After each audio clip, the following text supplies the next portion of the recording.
जय महाराष्ट्र विद्यार्थी मित्रो, पाठीमागच्या लेक्चरला आपण मेकॅनिकल प्रॉपर्टीज ऑफ फ्लूइड हा टॉपिक चालू केला आहे. आता त्यातले एका मार्काचे दोन प्रश्न झालेल्या भागावर काय आहेत बघा. What is a incompressible fluid, एका मार्कासाठी प्रश्न विचारतात. तर मग इनकॉम्प्रेसिबल हा शब्द आपल्याला गेलेला आहे तिथं properties of ideal fluid. Incompressible fluid म्हणजे काय? आता इनकॉम्प्रेसिबल फ्लूइड बघा, तुम्हाला एक फॉर्म्युला सांगतो. Density is equal to mass upon volume. The fluid is said to be incompressible if density remains constant. Density remains constant means after application of force, volume remains constant, mass is already constant, therefore mass upon volume remains constant. Means incompressible fluid. The fluid is said to be incompressible. Generally water, liquids are incompressible. A fluid is said to be incompressible if after application of sufficient pressure volume remains constant. दूसरी एक definition, a fluid is said to be incompressible if mass upon volume म्हणजे काय? Density remains constant. That means in case of incompressible fluid or liquid, density remains constant. If density of the fluid remains constant, then fluid is said to be incompressible. किंवा after application of sufficient pressure, if there is no change in volume, that means volume remains constant, and therefore mass upon volume is constant, that is density is constant. We said that fluid is incompressible. Then what is hydrostatics? We have started the chapter mechanical properties of fluid. Hydrostatics, the study of properties, the branch of physics. This is a branch of physics in which there is a study of properties of fluid or properties of liquid at rest. Static, that is rest. That is branch of physics which deals with study of properties of liquid at rest. That is called hydrostatics. And now we have to start new point in this chapter. Our chapter name is mechanical properties of fluid. Which mechanical properties of fluid are studied in this chapter? First, pressure, then surface tension, आणि तिसरी जी आहे ती viscosity. What is the names of mechanical properties of fluid? We have to study three properties: pressure, surface tension and viscosity. Out of this pressure property is deleted, therefore we do not see in detail, we see only definition. Detailed pressure property is deleted for this year from the syllabus. Therefore we have to see next property, surface tension.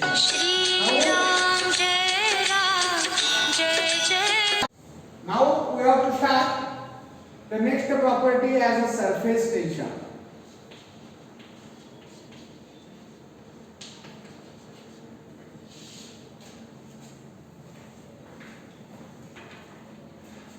It is an interesting phenomenon for the liquid at rest.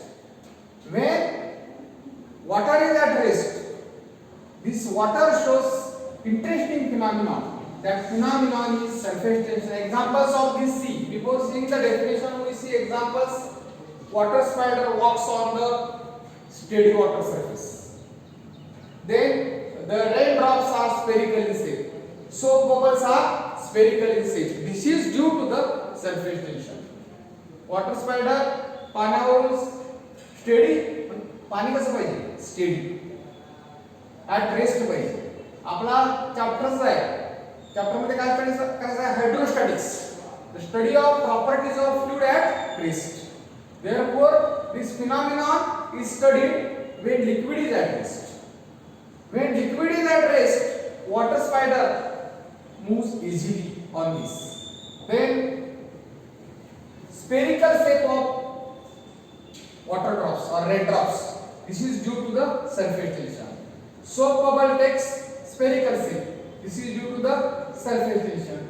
Now, for studying the surface tension, we have to know some basic concepts, and then we have to study or define actual definition of surface tension.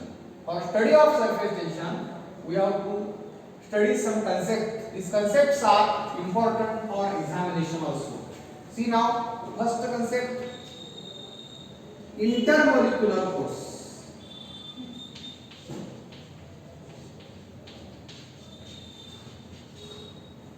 इंटरमोलिक्युलर force म्हणजे काय? The forces between molecule, inter मधील, पुन्हा मधला molecule मधला काय force. मग इंटरमोलिक्युलर force चे definition म्हणजे काय? The force or the forces between molecules of the substances. Molecules कोणाचे असतात? सबस्टन्सेसचे. That is called intermolecular force. नावातच आहे इंटर, पुन्हा मधला, इंटर म्हणजे मधला, पुन्हा मधला मोलिक्युल्स मधला, आणि मोलिक्युल कोणाचे? सबस्टन्स. म्हणजे the forces between molecules of the substances is called intermolecular force. आता इंटरमोलिक्युलर फोर्सचे दोन पार्ट आहेत. किती फोर्स आहेत? कोहेसिव्ह फोर्स आणि दुसरा आहे ऍडिसिव्ह फोर्स. या डेफिनेशन महत्वाचीच आहे. पहिली डेफिनेशन, ही दुसरी, ही तिसरी डेफिनेशन. आता कोहेसिव्ह फोर्सचा तुम्हाला एक्झाम्पल सांगतो अगोदर. आता दोन मॉलिक्युल्स पाहिजे आणि सबस्टन्स पाहिजे. मग ते सबस्टन्स, इंटरमोलिक्युलर फोर्स हे दोन मॉलिक्युल्स मधला फोर्स कुणाच्या? सबस्टन्सच्या. आणि सबस्टन्स मे बी सेम और मे बी डिफरंट. मग कोहेसिव्ह फोर्स, त्याला दुसरं नाव आहे फोर्स ऑफ कोलिजन.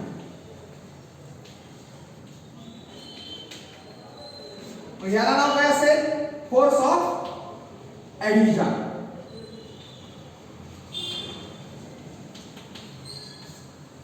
आता इथं बघा yes,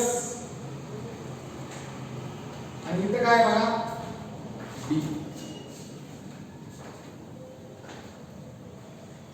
S for same substance and D for different substances. मग फोर्स ऑफ कोहेजन, हा कोहेसिव्ह फोर्स कसला फोर्स आहे? इंटरमोलिक्युलर फोर्स आहे. म्हणजे कुणामधला आहे? मोलिक्युल्स मधला आहे. मग कोहेसिव्ह फोर्स दोन मोलिक्युल्स मधला, आणि मोलिक्युल्स कुणाचे? सबस्टन्सचे. आणि सबस्टन्स कसे? सेम. आणि इथे सबस्टन्स कसे? डिफरंट. सेम सबस्टन्स बघा, cohesive force, force between molecules of water. Water आहे. मग वॉटरचे मोलिक्युल आपण घेतले तर सबस्टन्स सेम आला का डिफरंट आला? Two water molecules. वॉटर हा सबस्टन्स आहे. मग त्यातले मोलिक्युल्स म्हणजे, आणि इथे एक देतो बघा, वॉटर अँड ग्लास. आता इथं वॉटरचे मोलिक्युल आणि ग्लासचे मोलिक्युल, सबस्टन्स कसे आले? डिफरंट. इथं फक्त वॉटरचे मोलिक्युल, सबस्टन्स डिफरंट आले का? एकच वॉटर एकटच आहे म्हणजे सेम. मग कोहेसिव्ह फोर्स कुठला? The force between two water molecules. मग इथं ऍडिसिव्ह फोर्स कुठला? The force between water molecules and glass molecule. मग सबस्टन्स एक आले का दोन आले? दोन आले. म्हणजे कसे आले? डिफरंट आले. मग आता आपण कोहेसिव्ह फोर्स ची डेफिनेशन बघा. The intermolecular force between molecules of the same substance is called force of cohesion. Force of cohesion म्हणजे काय ना? Force between two water molecules. आता ऍडिसिव्ह फोर्स बघा. The intermolecular force, that is these forces are forces of attraction. Note this point. The force of attraction between molecules of the same substance is called a cohesive force or force of cohesion. And therefore, what is the example? Intermolecular force for cohesive force, force between molecules of the water. आता adhesive force water and glass च्या molecule मधला force. मग हे substance कसे आले?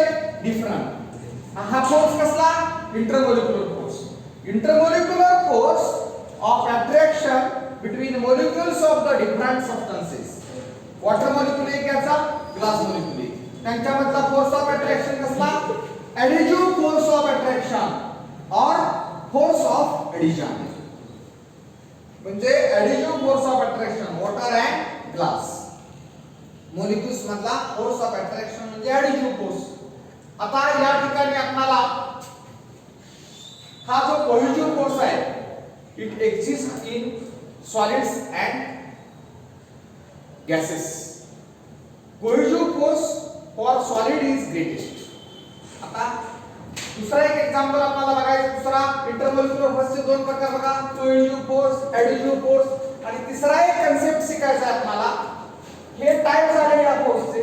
तिसरी definition शिकायची आहे, मोलिक्युलर रेंज.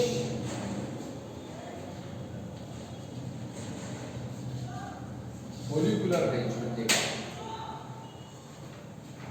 आता जे इंटरमोलिक्युलर फोर्सेस आहेत ते इफेक्टिव्ह कुठपर्यंत असतात? Maximum distance.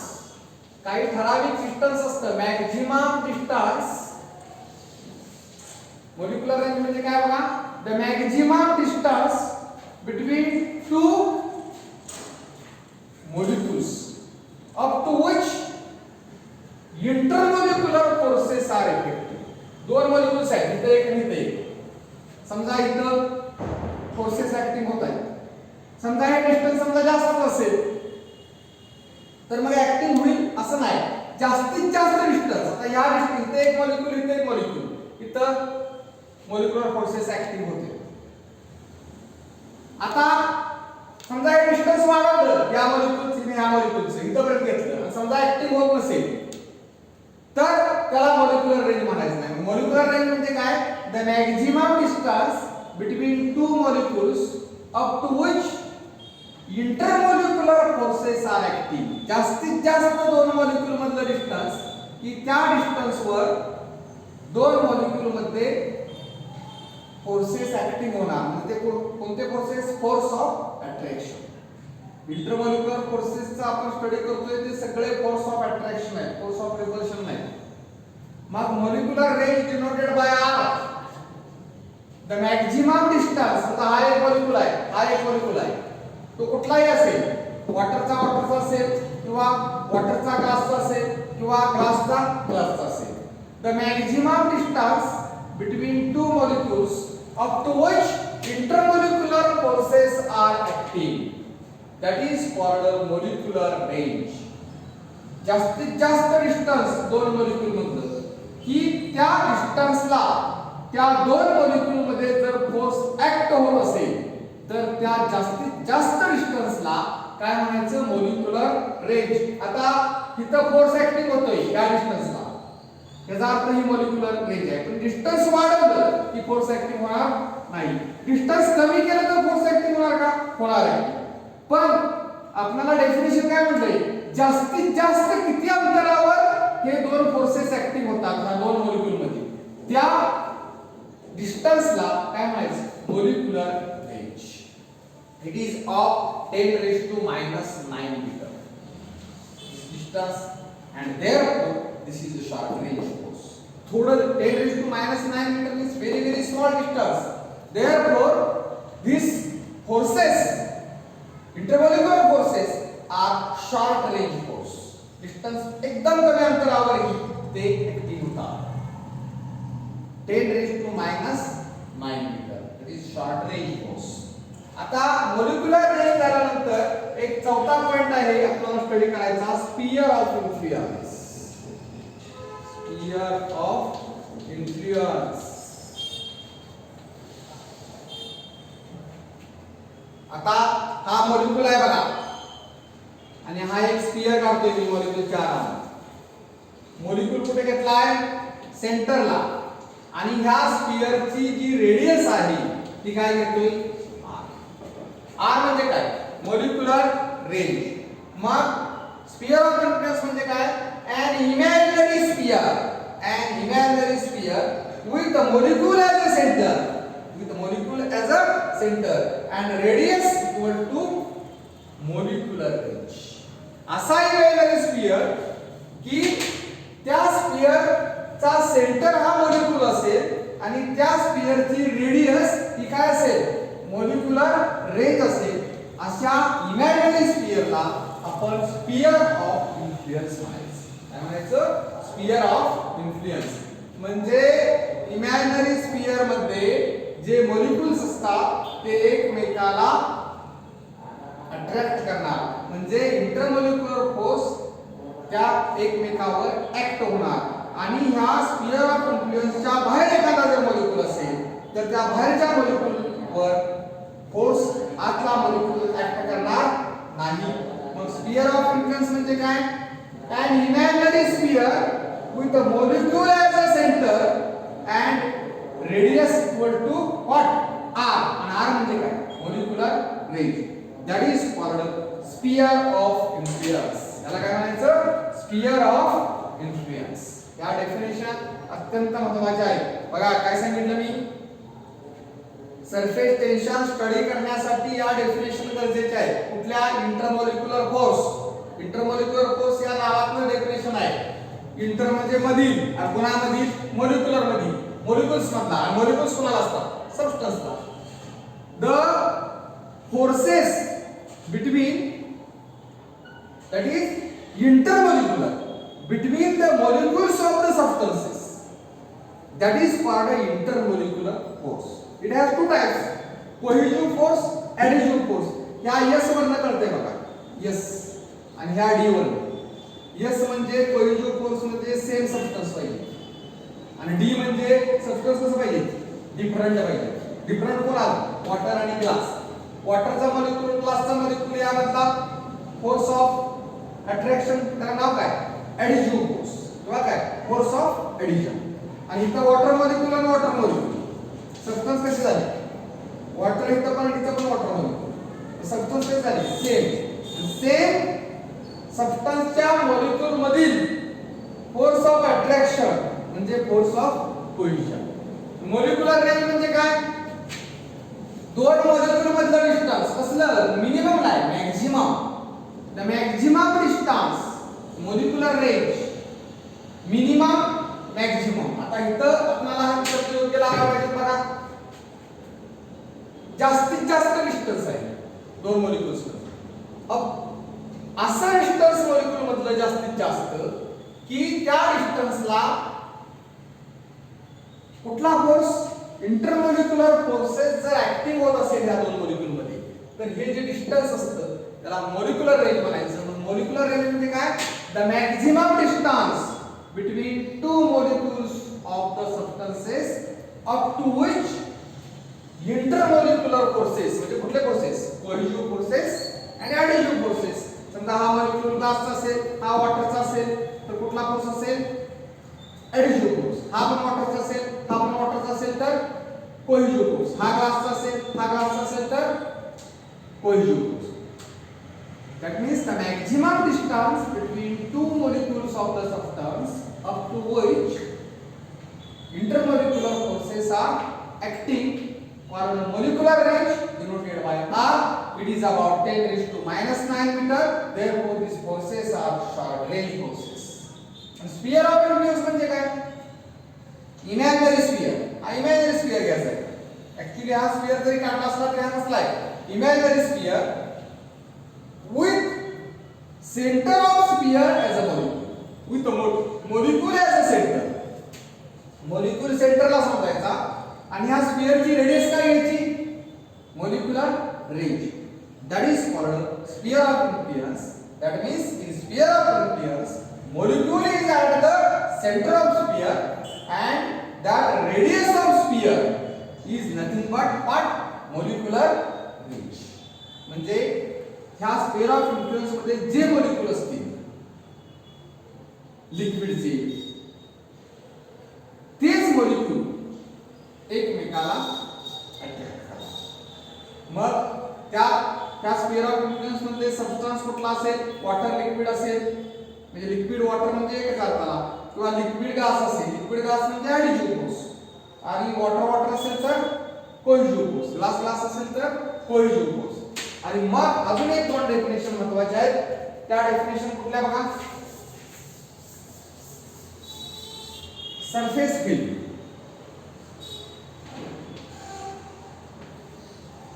आणि free surface of liquid.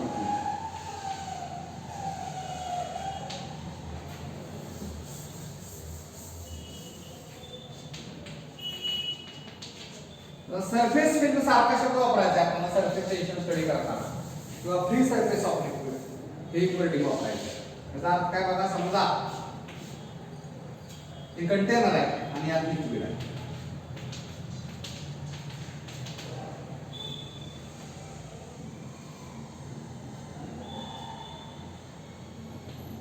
A B C D यातल्या ए बी ला free surface of the liquid आहे. आणि सरफेस फिल्म काय बघा? ही जी आहे distance, that means A B आणि सी डी यामधलं हे जे डिस्टन्स आहे, थोडक्यात ए सी डी हे जे आहे त्याला काय म्हणायचं? Surface film. सरफेस फिल्म म्हणजे काय? द लेयर ऑफ लिक्विड आहे whose thickness is equal to capital R. आणि कॅपिटल आर म्हणजे काय? Molecular range.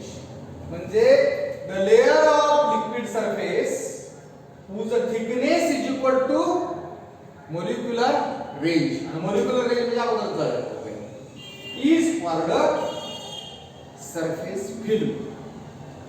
आणि फ्री सरफेस ऑफ लिक्विड म्हणजे काय?